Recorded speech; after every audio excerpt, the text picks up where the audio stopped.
નમસ્તે વિદ્યાર્થી મિત્રો, આજે આપણે 17/5 શિફ્ટ નંબર 2 કરીશું ને આપણે ઓલરેડી 20/5/2024ની 4 શિફ્ટ કરી દીધી છે. 17/5/2024ની ફર્સ્ટ શિફ્ટ પણ કરી લીધી છે અને એની પ્લે લિસ્ટની આપણે લિંક પણ ડિસ્ક્રિપ્શનમાં મૂકી છે.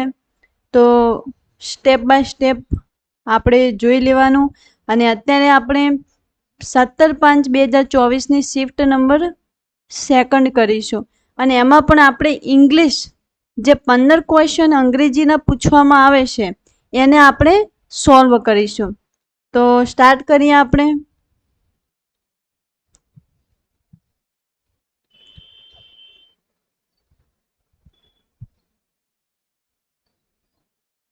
ઓકે,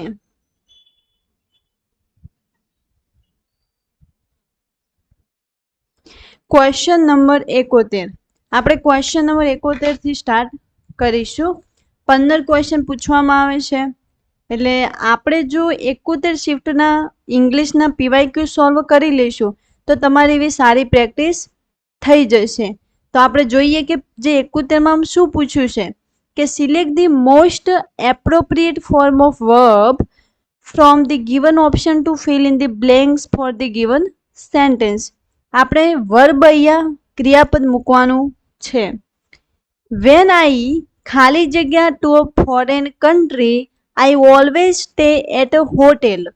હવે જે વિદ્યાર્થી છે એને એટલું ખબર છે કે વર્તમાન કાળમાં શું હોય છે. તમને બધાને મેં વારંવાર કીધું છે ટેન્સીસ એટલે કે કાળ આપણે સારી રીતે કરી લેવાના છે.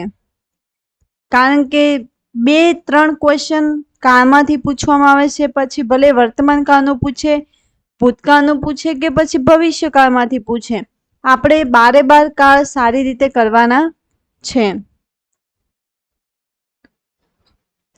હવે જોઈએ કે આમાં એવું કીધું છે કે વેન આઈ ખાલી જગ્યા to foreign country I always stay at a hotel.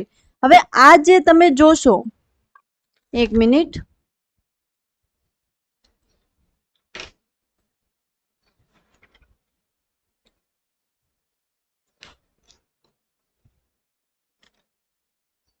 Okay, તો આઈ ઓલવેઝ જોઈને તમને એવું લાગશે કે આ પ્રેઝન્ટ કાળ છે. એવરી ડે, ઓલવેઝ, ડેઈલી, તો આ બધા વર્ડ્સ પ્રેઝન્ટ કાળમાં છે. બીજું તમે જોઈ શકો છો કે જે ઓપ્શન આપેલા છે બધા પ્રેઝન્ટ કાળમાં આપેલા છે. પછી પ્રેઝન્ટ કાળ એટલે કે વર્તમાન કાળમાં આપણે ચાલુ વર્તમાન કાળ આવે છે, પૂર્ણ વર્તમાન કાળ હોય છે, ચાલુ પૂર્ણ વર્તમાન કાળ આવે છે, સિમ્પલ એટલે કે સાદું વર્તમાન કાળ હોય છે. એમાંથી કયું આવશે? તો પહેલું કે આઈ છે, આઈ એને આપણે આઈ, વી, ધે આ બધા જે પ્લુરલ કહેવામાં આવે છે એની સાથે ES કે S લાગતું નથી. જ્યારે થર્ડ પર્સન એટલે કે હી, શી, ઇટ આવા કોઈ શબ્દ આપેલા સબ્જેક્ટ આપેલું હોય તો એની પાછળ ટ્રાવેલ્સ યા ES વાળું ક્રિયાપદ લાગે છે. પણ અહીંયા આઈ હોય, વી હોય, ધે હોય તો આવા સાથે પાછળ ક્રિયાપદમાં S હોય એ લાગતું નથી. બીજું ટ્રાવેલિંગ, તો ટ્રાવેલિંગની આગળ ઇઝ કે આર હોવું જોઈએ. I am travelling, we are travelling, she is travelling એવું હોવું જોઈએ. આમાં એકલું ટ્રાવેલિંગ આપેલું છે તો આ નહીં આવે. ત્રીજામાં ઇઝ ટ્રાવેલિંગ આપ્યું છે પણ ઇઝ ટ્રાવેલિંગમાં તમે જોઈ શકો છો કે આઈ સાથે એમ લાગે. આઈ am travelling, I is travelling ના આવે. એટલે તમને મોટા મોટા નિયમો ખબર હોવા જોઈએ. ઇઝ કોની પાછળ લાગે? શી, હી, ઇટ આવા સબ્જેક્ટ પાછળ ઇઝ લાગે છે. આઈ સાથે એમ લાગે, વી સાથે આર લાગે, ધે સાથે આર લાગે તો આ પણ નહીં આવે. તો હવે આપણો સાચો આન્સર 4 છે કે ટ્રાવેલ. બીજું કે I always stay at a hotel. જે વસ્તુ તમારી આદત છે, તમારી હેબિટ દર્શાવે, જે વસ્તુ તમે ડેઈલી કરો છો કે એવું જે હોય ને એમાં તમારે સાદો વર્તમાન કાળ વાપરવાનો હોય છે. ખાસ આ વસ્તુ નોટ કરી લેવી કે જ્યારે કોઈ તમે તમારી આદત દર્શાવતા હોય કે તમે કોઈ ડેલી પ્રવૃત્તિ કરતા હોય એવું જ્યારે તમારે કહેવું હોય ત્યારે તમારે સાદો વર્તમાન કાળ વાપરવાનો છે. આ ટ્રાવેલિંગ ઇઝ ટ્રાવેલિંગ એ ચાલુ વર્તમાન છે, આપણે સાદો વર્તમાન વાપરવાનો છે. તો સાચો આન્સર આપણો 4 આવશે. ક્વેશ્ચન નંબર 72 રીઅરેન્જ કરવાના છે સેન્ટેન્સને. હવે તમે જોઈ શકો છો કે મેં આપણે વારંવાર શિફ્ટમાં કીધેલું છે કે જો તમને તમારું ઇંગ્લિશ સારું હોય, તમે આના મિનિંગ નીકાળી શકતા હોય તો તમારે તમારી રીતે સોલ્વ કરવો જોઈએ. એવું જો કોઈ સ્ટુડન્ટ હોય કે જેને થોડું ઇંગ્લિશ એનું વીક છે અને વાક્ય રચનામાં થોડીક પ્રોબ્લેમ છે, તો તમારે લોજિક અને સ્માર્ટ વર્ક કઈ રીતે કરવું એ આપણે જોઈશું.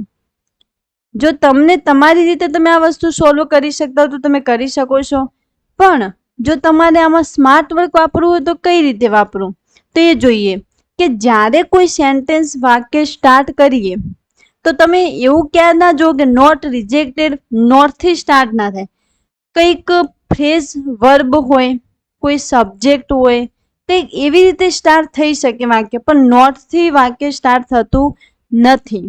તો એ જે આગળ હશે એ નહીં આવે ઓપ્શન. તો આપણે જોઈ શકીએ લાસ્ટ ઓપ્શન આપણો નહીં આવે.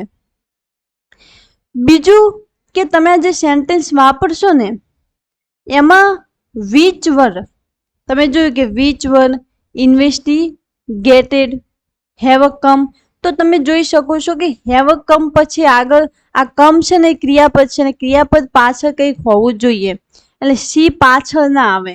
અને આમાં ક્યાંય સી પાછળ આપેલું પણ નથી. હવે આપણે ઓપ્શન ઉપર જઈશું. D, some of the greatest discoveries in history have come from irregular result which were not rejected but further investigated. કોઈ બી સ્ટુડન્ટને ખાલી એટલું ખબર પડી જાય કે કમ ફ્રોમ એક ફ્રેઝલ વર્બ છે.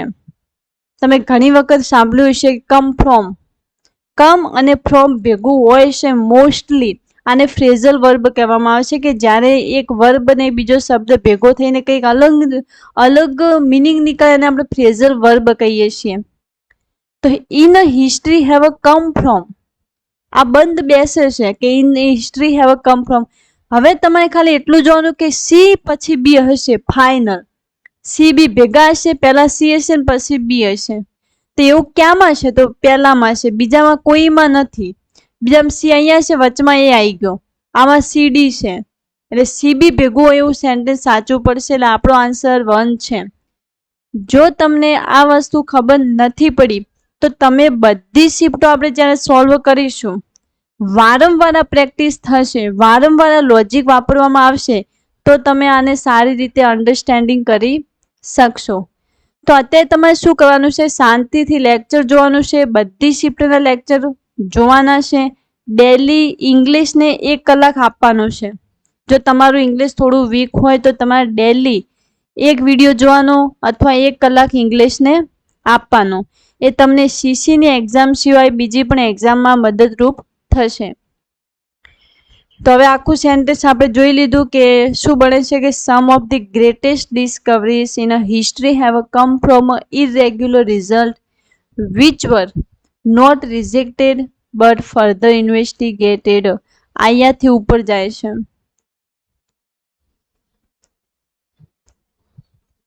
Question number 73, select the most appropriate present tense. શું કીધું છે? Present tense from of the verb from the given option to fill in the blanks for the given sentences.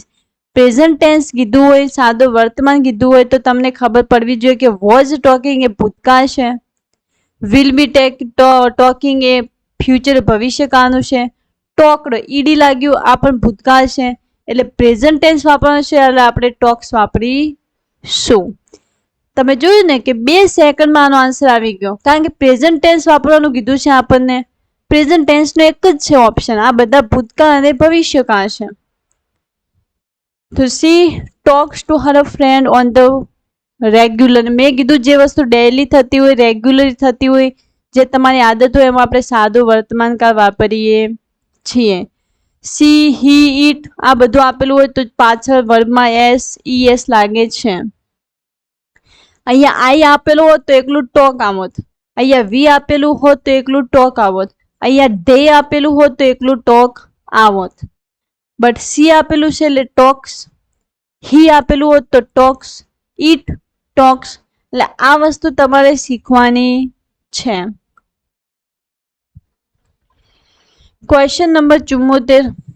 Select the most appropriate form of verb from the given option to fill in the blanks for the given sentence. C ખાલી જગ્યા every morning before work. હવે તમને એટલું ખબર પડી ગઈ, every morning આવ્યું છે એટલે વર્તમાન કાળ વપરાશે. અને એવરી મોર્નિંગ તમારી કંઈક હેબિટની વાત કરવામાં આવી છે, તમારી આદતની વાત થઈ રહી છે, તમે એવી ક્રિયા વિશે વાત કરવા જઈ રહ્યા છો જે તમે ડેલી કરો છો, ને એ વસ્તુ માટે આપણે હમણાં જ કીધું સાદો વર્તમાન કાળ વાપરવાનું છે. જે વસ્તુ તમે ડેલી કરો છો, જે વસ્તુ તમારી આદત છે, એને આપણે સાદા વર્તમાન કાળનો યુઝ કરીશું. વારંવાર આ તમે સાંભળવાથી તમને અત્યારે તમે જોયું કે 2-3 ક્વેશ્ચન આ વર્તમાન કાળના પૂછી લીધા છે. એટલે જો 3-4 માર્ક્સનો સવાલ હોય તો આપણે પ્રેક્ટિસ કરવી જરૂરી થઈ જાય છે. વિલ હેવ રન સાદો વર્તમાન કાળ નથી. આ રન કેમ ના? કારણ કે એ સી, હી, ઈટ હોય તો રન્સ આવે. અહીંયા આઈ, વી, ધે આ આપેલું હોત તો આપણે રન લગાવત, પણ અહીંયા સી થર્ડ પર્સન છે, ત્રીજો પુરુષ કહીએ તો એમાં એસ, ઈ એસ લાગે. ઓકે, તો સાચો આન્સર આપણો રન્સ આવશે, રનિંગ પણ નહીં આવે. ઓકે,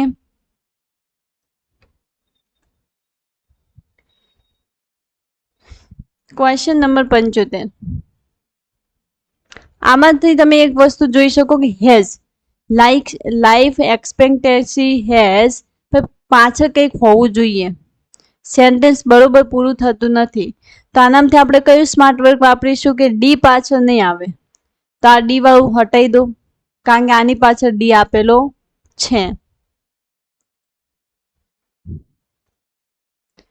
બીજું તમે જોઈ શકો છો કે સિન્સ 1900 અહીંયા અલ્પવિરામ આપેલું, તો અલ્પવિરામ આપેલું એનો મીનિંગ કે આની પાછળ બી કંઈક હશે સેન્ટેન્સ, અહીંયાથી પૂરું ના થાય. અલ્પવિરામ આપેલું હજી કંઈક બાકી હશે તો આપણે એ જે પાછળ હોય એવું સેન્ટેન્સ આવશે નહીં. તો આ નીકળી ગયું. હવે ખાલી આપણે 1 અને 4 ચેક કરવાના છે. તમે 1 પણ કાઢી શકો, કેમ કે અહીંયા ટેકનોલોજી અલ્પવિરામ આપેલું એટલે એનો મીનિંગ કે હજી પાછળ કંઈક વર્ડ હશે, શબ્દ હજુ કંઈક હશે. હા, ફૂલ સ્ટોપ આપેલું હોય, જ્યારે ફૂલ સ્ટોપ આપેલું હોય તો આપણે એવું વિચારી શકીએ કે હા આનો એન્ડ હશે સેન્ટેન્સનો. પણ અહીંયા અલ્પવિરામ છે, અહીંયા અલ્પવિરામ છે, એનો મીનિંગ કે હજી કંઈ પાછળ શબ્દ વાપરવામાં આવ્યા હશે. તો આ પણ પાછળ સી વાળું પણ નહીં હોય. તો કેટલું આસાનીથી આપણો જવાબ 4 આવી ગયો. સાચો આન્સર જો કે the global average life expectancy has more than double since 1900 thanks to advancement in medicine, technology and general hygiene. થઈ ગયું આપણું સોલ્વ. 1 મિનિટ.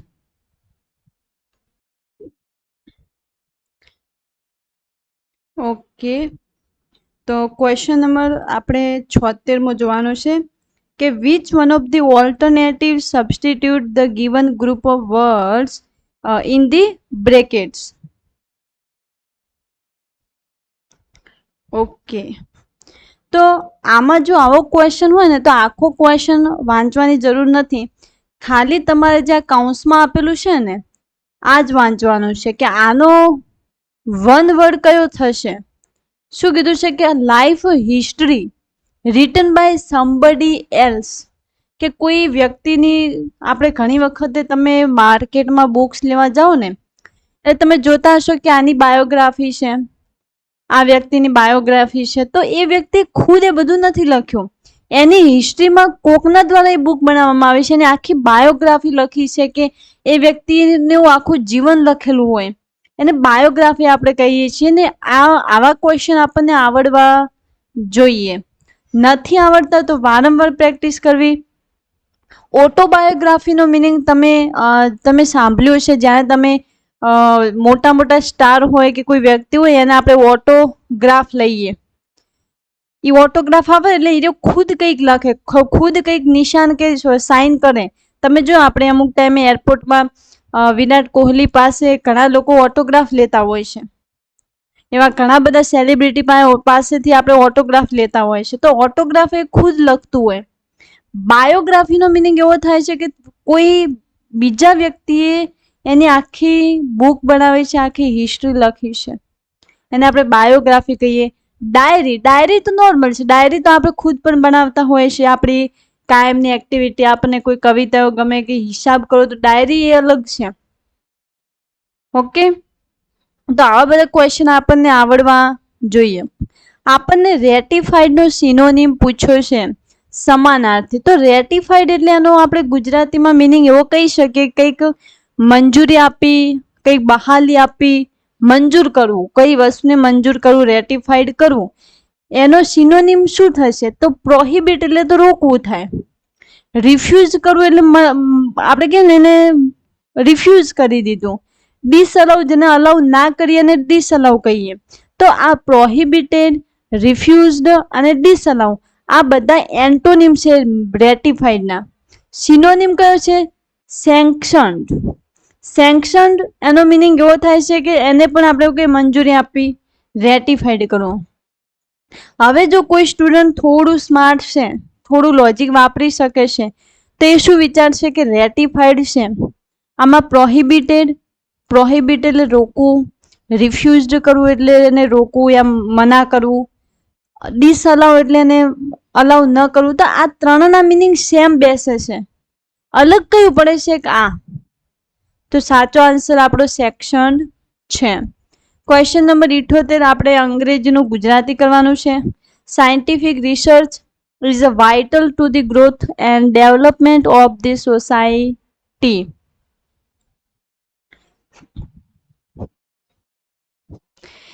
પહેલું છે વૈજ્ઞાનિક અભ્યાસ સમાજના ઉત્થાન અને વિકાસ માટે મહત્વપૂર્ણ છે. વૈજ્ઞાનિક અભ્યાસ સમાજના વિકાસ અને વિકાસ માટે મહત્વપૂર્ણ છે. વિકાસ અને વિકાસ માટે નો, અહીંયા growth and development of society બે અલગ અલગ છે, તો આ નહીં આવે. વૈજ્ઞાનિક અભ્યાસ સમાજના ઉત્થાન અને વિકાસમાં મહત્વપૂર્ણ છે. વૈજ્ઞાનિક અભ્યાસ સમાજના ઉત્થાન અને વિકાસમાં. ઓકે, વૈજ્ઞાનિક પ્રેક્ટિસ સમાજના ઉત્થાન અને વિકાસ માટે મહત્વપૂર્ણ છે. પ્રેક્ટિસ નથી, ક્યાંય તમે આ ઇંગ્લિશમાં ક્યાંય પ્રેક્ટિસ લખેલું છે નથી, તો આ પણ નહીં આવે. હવે આપણા જોડે બે ઓપ્શન છે, વૈજ્ઞાનિક અભ્યાસ સમાજના ઉત્થાન અને વિકાસ માટે મહત્વપૂર્ણ છે, યા વૈજ્ઞાનિક અભ્યાસ સમાજના ઉત્થાન અને વિકાસમાં મહત્વપૂર્ણ છે. તો સાચો આન્સર આપણો 1 આવશે કે વૈજ્ઞાનિક અભ્યાસ સમાજના ઉત્થાન અને વિકાસ માટે મહત્વપૂર્ણ છે. સમાજના ઉત્થાન અને વિકાસ માટે શું મહત્વનું છે? વૈજ્ઞાનિક અભ્યાસ. સો આ આપણે યાદ રાખવાનું છે.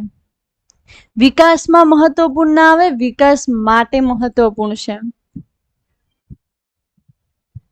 હવે ઘણી વખત આપણે એવું થાય, અહીંયા ફોર ક્યાં લખેલું? ફોર એટલે માટે થાય, તો આપણે મિનિંગ નીકાળવાનો છે સાચો. ઠીક છે, એટલે તમે આ પ્રેક્ટિસથી થશે. Question number 79.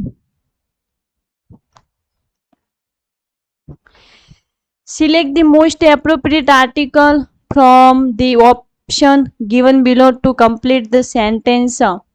Mark no article if there is no requirement for an article in the given sentence. Article નો ક્વેશ્ચન પૂછ્યો છે, આ તમે ના પણ વાંચો તો ચાલે, કારણ કે આપણે એક્ઝામમાં ટાઈમ સેવ કરવાનો છે. ડાયરેક્ટલી તમે જોઈ શકો, there is a position available in my team. There is a position available in my team. ખાલી જગ્યા job will involve some international traveler. કઈ જોબ?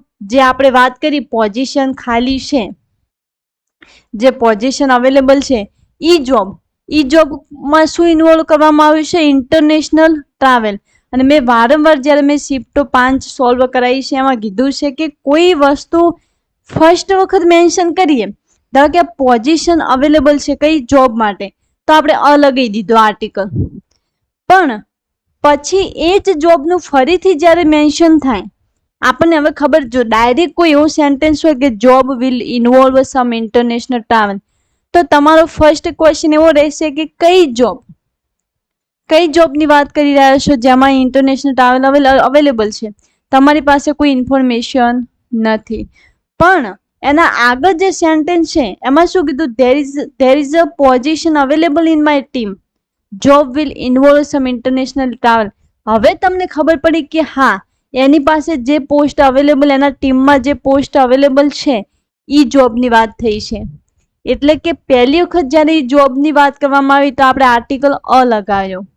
બટ ફરીથી હવે એને મેન્શન કર્યું, કારણ કે હવે આપણે આખો દિવસ કહેવાની જરૂર નથી કે અવેલેબલ હતી પોઝિશન, એ જોબની વાત કરીએ છીએ. ના, હવે તમે ડાયરેક્ટલી સમજી શકો કે આપણે there is a position available in my team, જે ટીમમાં પોઝિશન અવેલેબલ છે, જગ્યા ખાલી પડી છે, એ જોબમાં ઇન્ટરનેશનલ ટ્રાવેલ પણ એડ કરવામાં આવેલું છે. તો જ્યારે આવું હોય ને એને આપણે આગળ ધ લગાડીએ. શું લગાડીએ? ધ. શા માટે? કારણ કે એક વખત લગાડી દીધો છે આ પોઝિશન અવેલેબલ. હવે આ પાછળથી ધ લાગશે એટલે આપણને ખબર પડી જશે કે એક્ઝેક્ટ આની વાત થઈ રહી છે, આ પોસ્ટની વાત થઈ રહી છે. તો આર્ટિકલ તમે પ્રેક્ટિસ કરો, જેટલા આર્ટિકલને પ્રેક્ટિસ કરશો એવી રીતે તમે સારી રીતે સોલ્વ કરી શકશો. Question number 80, alternative substitute. Her work. તો આમાં આખું વાંચવાની જરૂર નથી, ખાલી આટલું જોવાનું છે કે institution for the care of people who are mentally ill, જે લોકો મેન્ટલી અસ્વસ્થ છે એવા લોકો માટે એક આશ્રય સ્થાન આપણે કહીએ, એને શું કહેવામાં આવે છે? તો આ જે વોકેબ છે, આ જે શબ્દ ભંડોળ આપણે થોડું હાર્ડ કહી શકીએ, કારણ કે અમુક ટાઈમે આના મિનિંગ ખબર હોતા નથી. હવે જ્યારે તમે શિફ્ટ કરો છો તો તમારી એક હોમવર્ક છે કે તમે આ શબ્દોનું ગુજરાતી કરીને ક્યાંક નોટ કરી લો કે એક્ઝામ પહેલા તમે આ શબ્દોને જોઈ શકો. કારણ કે એક્ઝામિનર રિપીટ કરી શકે, એઝ અ ક્વેશ્ચન બેઠો બેઠો રિપીટ કરે કે ના કરે, પણ આ વોકેબ, આ શબ્દ ભંડોળ ક્યાંક રિપીટ થઈ શકે. તો તમારું સ્માર્ટ વર્ક કયું છે કે તમે આને ગુજરાતી મિનિંગ, આનો મિનિંગ બધું સમજીને ક્યાંક મેન્શન લખી દો કે એક્ઝામ પહેલા તમે રિવિઝન કરી શકો. હવે એવી જગ્યા જે મેન્ટલી માનસિક રીતે અસ્વસ્થ હોય એવા લોકોની જ્યાં કેર થતી હોય એ જગ્યાને શું કહેવાય? એબેટર. એબેટરનો મિનિંગ શું થાય છે કે કતલખાનું. એબેટરનો મિનિંગ કતલખાનું થાય. તો કતલખાનાને નાને લેવા દેવા નથી. અસાઇલમ. અસાઇલમનો મિનિંગ શું થાય છે? આશ્રય સ્થાન. હા, તો તમે આ ક્વેશ્ચન આ સાચું કહી શકો, કારણ કે આશ્રય સ્થાન જ્યાં માનસિક રીતે અસ્વસ્થ વ્યક્તિઓની કેર કરવામાં આવે છે. એપિયરી એટલે શું થાય? એપિયરી એટલે શું થાય? એપિયરીનો મિનિંગ એવો થાય છે કે મધમાખીનો જ્યાં ઉછેર થતો હોય, મધમાખીનો જ્યાં ઉછેર થતો હોય આપણે એપિયરી કહીએ છીએ. તો મધમાખીને આને કઈ રિલેટેડ નથી. ક્રેમેટોરિયમ. ક્રેમેટોરિયમનો મિનિંગ શું થાય છે? સ્મશાન ગૃહ. સ્મશાન ગૃહને ક્રેમેટોરિયમ કહે તો સ્મશાન ગૃહને કઈ લેવા દેવા નથી. એટલે સાચો આન્સર આપણો અસાઇલમ. અસાઇલમનો મિનિંગ શું થાય છે? આશ્રય સ્થાન. તો જ્યાં માનસિક રીતે અસ્વસ્થ લોકોની કેર કરવામાં આવે છે એને આપણે આશ્રય સ્થાન કહીએ છીએ. સાચો આન્સર 2 આવશે.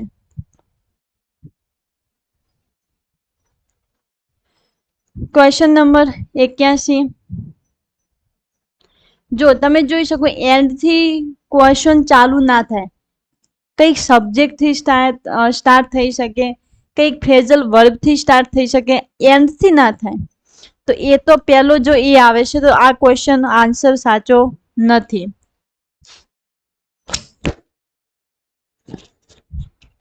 એક મિનિટ.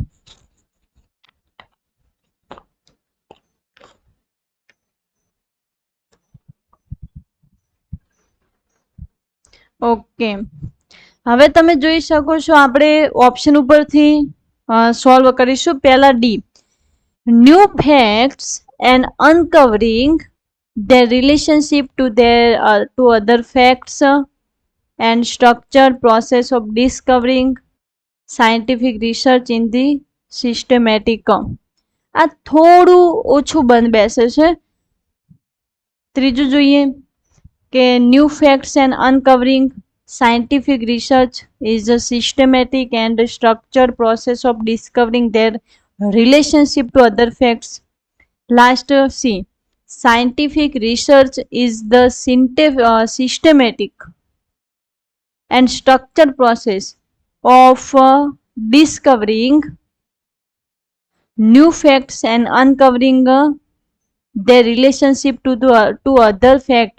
આ રાઈટ છે. જો scientific research is the systematic and structured process of discover, કોને કરે છે ડિસ્કવર? ન્યૂ ફેક્ટ્સ ને. અને અનકવરિંગ કરે છે their relationship to other facts. એકદમ બંધ બેસે છે. તો આપણો સાચો આન્સર 4 આવશે. હવે આપણે કોમ્પ્રેહેન્શન કરવાનો છે અને આપણે વારંવાર કીધેલું છે કે જ્યારે તમે કોમ્પ્રેહેન્શનના ક્વેશ્ચન કરો તો પેરેગ્રાફ વાંચ્યા પહેલા એક વખત તમારે ક્વેશ્ચન વાંચી લેવા, કારણ કે અમુક ટાઈમે સિનોનિમ એન્ટોનિમ પૂછે તો એ તમને વગર પેરેગ્રાફ વાંચે સોલ્વ થતા હોય છે. એટલે ટાઈમ સેવ થાય થોડોક, એટલે વાંચી લેવું સારું રહેશે. આમાં આપણને શું પૂછ્યું? સેન્ટ્રલ આઈડિયા પૂછ્યો છે પેસેજનો. આના માટે આપણે પેસેજ વાંચવો પડશે. ક્વેશ્ચન નંબર 83, આમાં જો સિનોનિમ પૂછ્યું છે સમાનાર્થી ચેરિશનો.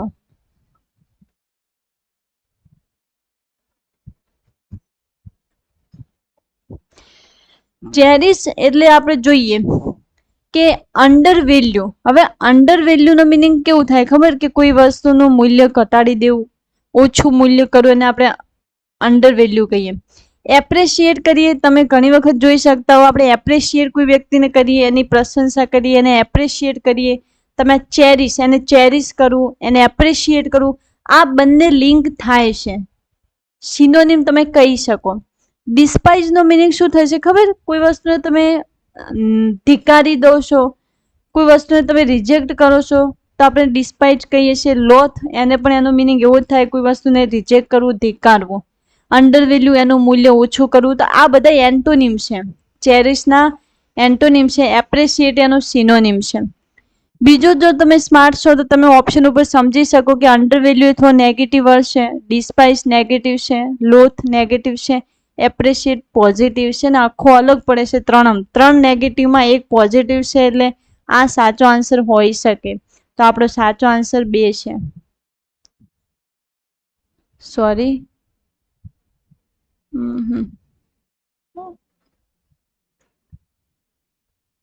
ઓકે, સાચો આન્સર આપણો 2 છે. ક્વેશ્ચન નંબર આપણને 84, આપણે identify the most suitable title. તો ટાઇટલ તો આપણે પેરેગ્રાફમાંથી લઈ શકીશું. ઓકે, ક્વેશ્ચન નંબર લાસ્ટ છે. એન્ટોનિમ પૂછ્યું છે કન્વિનિયન્સનું. તો જો તમે ખાલી બીજું તમને કન્વિનિયન્સનું કાંઈ ના ખબર હોય પણ તમે એટલું જો, બેનિફિટ એક પોઝિટિવ વર્બ છે કે બેનિફિટ. બર્ડન નેગેટિવ વર્ડ છે. તમે જોઈ શકો, ધારો કે આ પોઝિટિવ છે, આ વર્ડ નેગેટિવ છે. અસિસ્ટન્સ, કોઈનું ખરે આપણે સહાય હોય, અસિસ્ટ હોય, આ પણ પોઝિટિવ છે. અવેલેબિલિટી પોઝિટિવ છે. અલગ કયો પડ્યો? આ એક તમે જોઈ શકો, આ સ્માર્ટ વર્ક છે. બેનિફિટ નો સારો મિનિંગ થાય છે, અસિસ્ટન્ટ નો થાય છે, અવેલેબિલિટી નો થાય.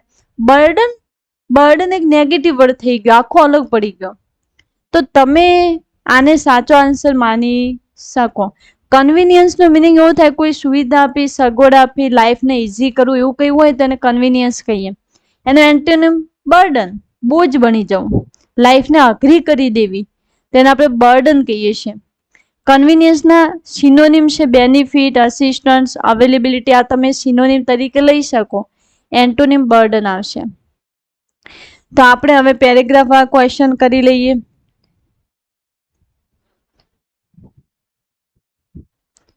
Okay,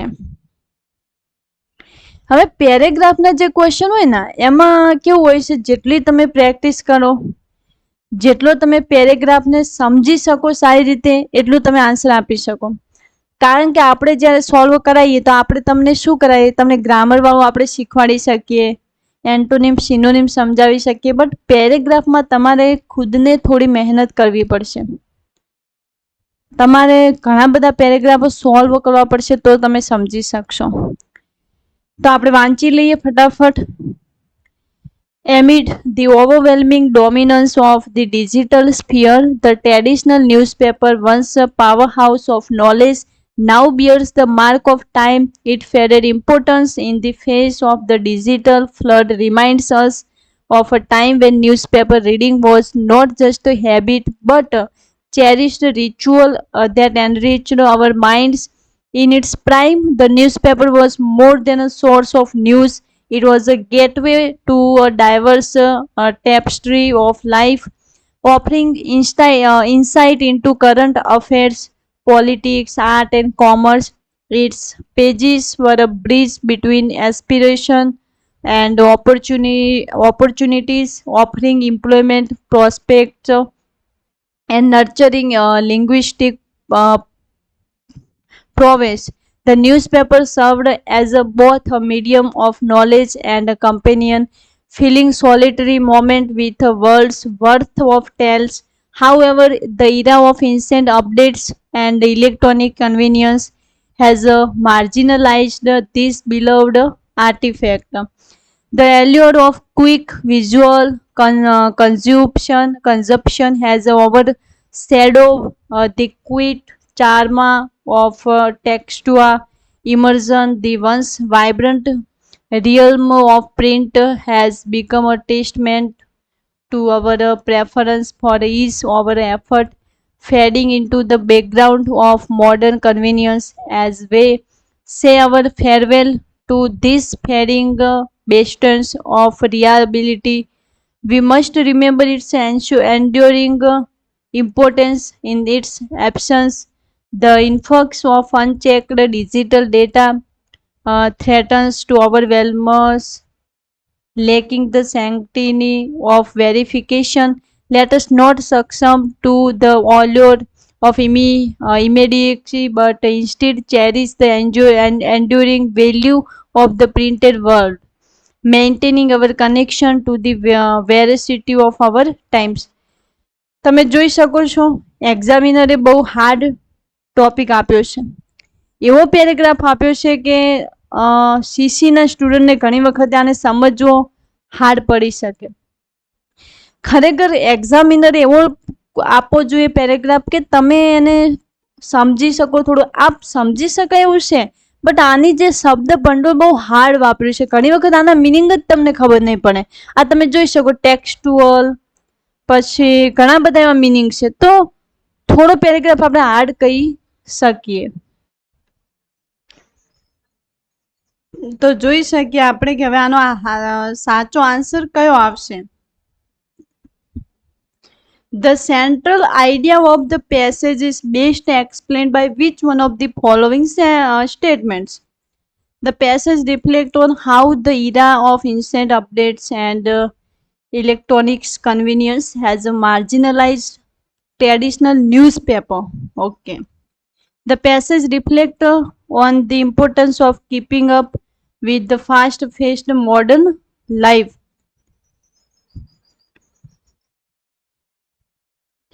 The passage reflects on the decreases uses of digital media and its various aspects.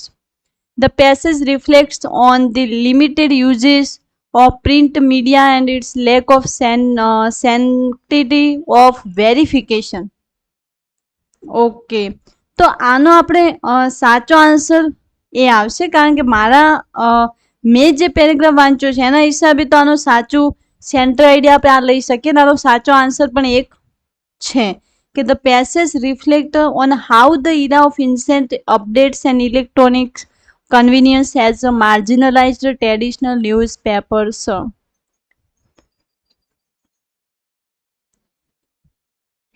Question number 83 કરી દીધો છે. ક્વેશ્ચન નંબર 84 આપણને ટાઇટલ પૂછ્યું છે, identify the most suitable title of the passage, knowledge and companion, nostalgia and digital age, newspaper, a forgotten tale, digital data and its disadvantages.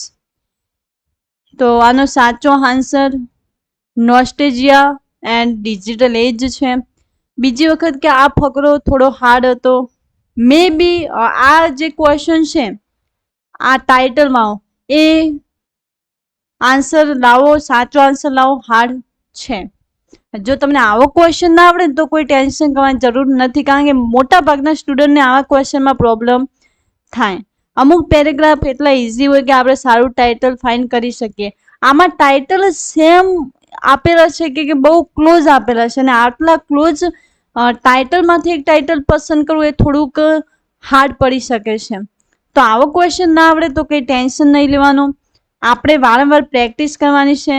કારણ કે એક્ઝામમાં જો ઓફલાઈન એક્ઝામ લેવડાય તો ઠીક છે, બાકી જો ઓનલાઈન લેવડાવશે તો તમને ખબર છે કે અલગ અલગ અમુક ટાઈમે ફકરા આવતા હોય છે, તો પછી આપણા કિસ્મત કે કેવો ફકરો આપણા શિફ્ટમાં આવે છે. એટલે આવો વધારે જો આવો હાર્ડ આવે તો કંઈ પ્રોબ્લેમ નથી, તમારાથી થાય તો કરો, બાકી 0.25 માર્ક્સનું નેગેટિવ માર્કિંગની સજા લેવી નહીં. એના કરતાં આવો ક્વેશ્ચન જો તમને આવડે તો કરવો, ના આવડે તો એને સ્કીપ કરવો તમારા માટે સારું રહેશે. લાસ્ટ ક્વેશ્ચન કરી લીધો છે. તો આજની આપણી શિફ્ટ 17/5/2024ની શિફ્ટ 2 પૂરી થઈ છે. નેક્સ્ટ શિફ્ટ 17/5/2024ની ત્રીજી શિફ્ટ આપણે કરીશું. તો આ રીતે 71 શિફ્ટો કરવાની છે. તો તમે જોઈન કરી શકો છો યુટ્યુબ ચેનલ, અને આની PDF માટે ટેલિગ્રામ પણ જોઈન કરી શકો છો. તો મળીએ આપણે નેક્સ્ટ વિડીયોમાં. જય હિન્દ.